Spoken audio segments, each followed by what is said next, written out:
Mike, Ben Volin had a report over the weekend in the Globe that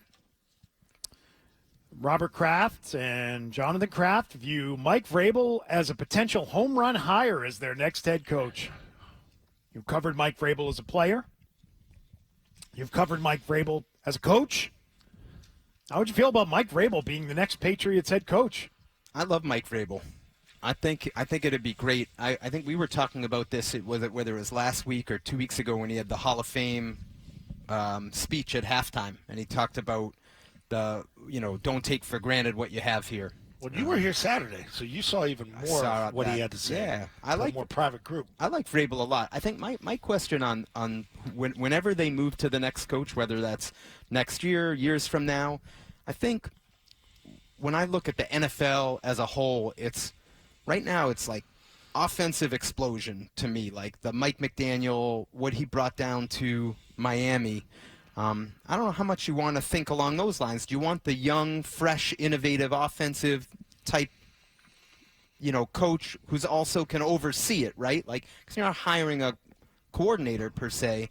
And to me, Mike Vrabel would be similar to what you have right now in this structure, with obviously his own approach to it. So that would be the one thing I think if the Crafts are, and I'm sure they've thought about where they might go next. And I'd say the same thing, guys, about Gerard Mayo, who we've talked about as a internal, strong candidate, who a lot of people mention as another, choice of that the Crafts might think highly of. I think Robert Kraft is on record as saying he thinks he's going to be a head coach in a couple years. That's why he wanted to keep him around. So it's the same point for him as Mike Vrabel on that. Well, I think it is absolutely a home run hire if they get him and they make him their next head coach. And it is, from a football perspective, not because he's a young, innovative offensive mind. We know he's the opposite of that. But because he's run a program and has experience. Yeah. And you're not taking a risk in terms of a guy who's going to come in and have his idea of how the day goes, how the program goes, how all the different elements of running a team go, whether that is, training and training camp and practices and your nutritionist people and your workout guys and your team trainers. And this guy knows how to do all those things. He's done the job. I also think he relates well to players as a former player and as a good former player. And so he's one of those guys that would be good at building back a culture. He's also absolutely adored by the fan base. So from a marketing standpoint for the team, there's a face to it. There's a bit of a star element to it. There's an adult, as I like to say, running the thing. It's not someone who's learning on the job. He knows how to do the job.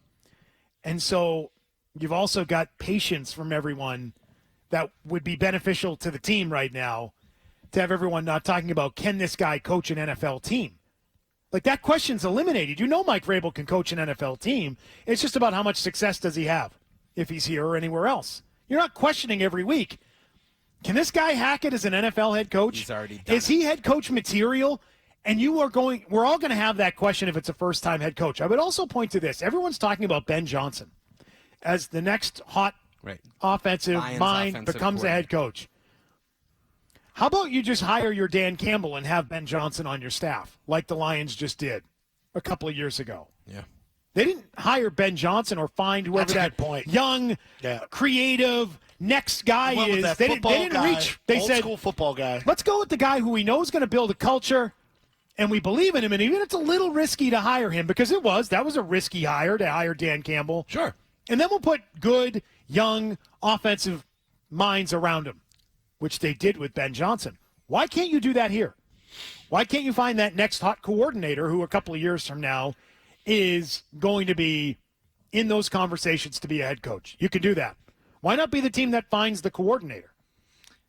Well, most recently, I would say it's because the guy in charge of it in terms of the hiring was only hiring people that he knew and was friends with and wanted to spend time with. Right. You can't do that with some new guy. Oh, I'm talking about ownership, though. I'm not even talking. He's talking about hiring. I know what you're saying. What you're saying is right. Why that couldn't happen right now? Yeah, that's why it hasn't happened. That's why it can't happen under Bill. But this conversation is about when Bill's gone, and it's ownership being able to say to a new guy, "Hey, we need you to make a real effort here, and we're going to make a real effort to find our Frank Smith, like they've got under Mike McDaniel in Miami, right? And everyone's now talking about, is it really McDaniel or is it Frank Smith who's really doing the bulk of the work and designing this offense and running this offense? So we're hearing more and more about these coordinators and less about the head coaches being creative and innovative with these offenses. I think that's happened with McVay several times. It happened in Philadelphia. It's happened in all these places where now these guys are getting those head coaching jobs, whether it's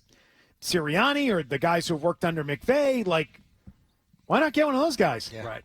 To have him be your OC. You don't need him as the head coach. Right. There's another coaching-related question. It's a request. Yeah. Jimmy Stewart wanted us to ask Mike. Okay. Reiss. Oh, sure.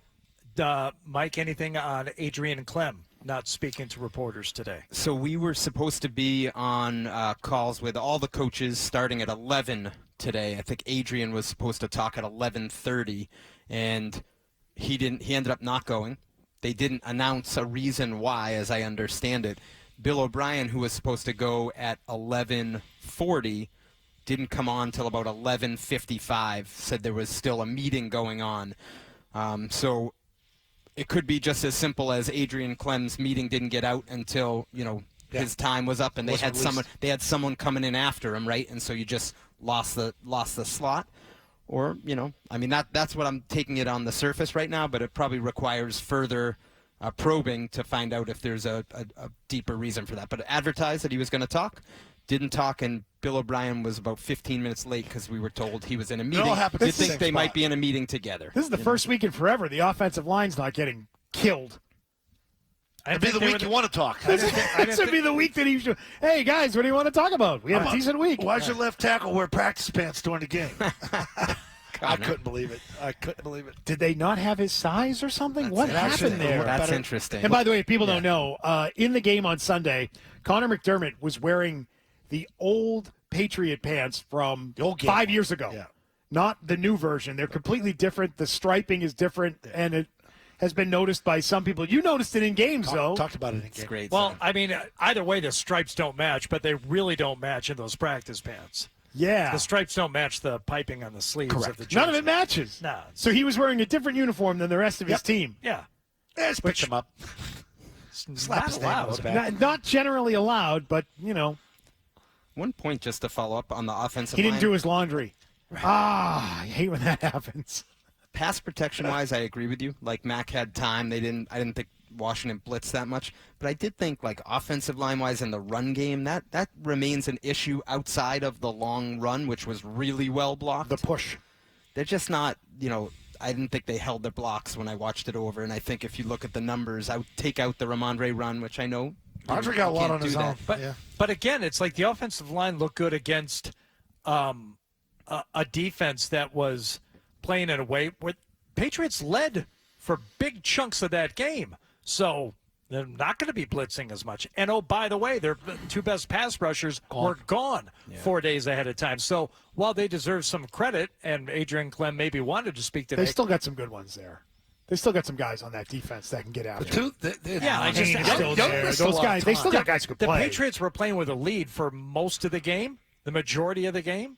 That affects how much pass rush and how much blitzing you're going to see from the other side. And also, they were a little bit depleted. I still see, like, when I think of the issues for the offense, like, they just have nothing that they can hang their hat on when things are, for lack of a better word, the bleep hits the fan. It's like when you can't hand the ball off and bank on positive yardage. I think it was like they averaged 2.5 yards a carry outside of the Ramondre run. Like, it's just hard to sustain drives and win games. And I do think, to your point, like, offensive line, I don't think that was like the top issue, but to me, the run blocking, they're just struggling to get it going still. We got Scott in Maine on the line. Hey, Scott. Thanks, Beetle. Zoe, this is for you, but Mike, I'd love to hear what you think.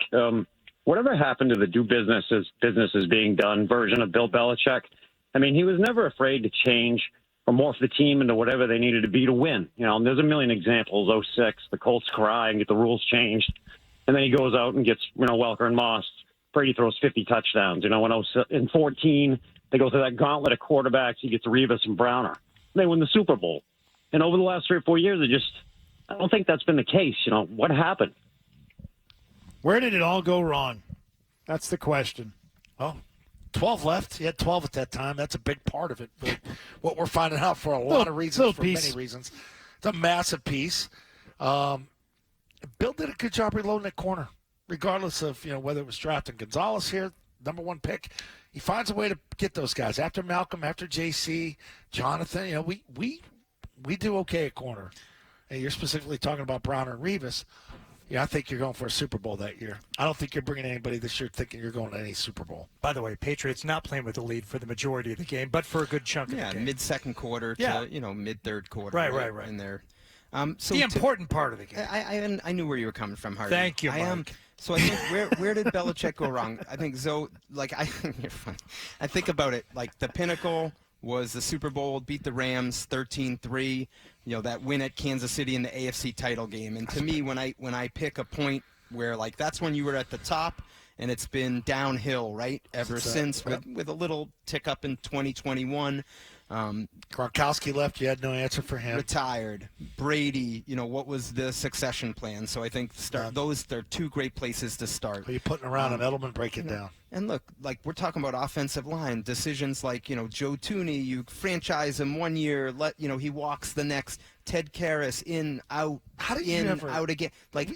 You start to just put them all together. Then Josh McDaniels, his situation. Right. Did you realize the importance that he had to your young quarterback? Could you have been more proactive to keep him? And I'm just talking out loud. We could go put, the decision to go to the offense a year ago. Put them all together, right? And it's like a snowball coming from the top of the mountain, and it just keeps. It's another thing that got away from keeps building, going down.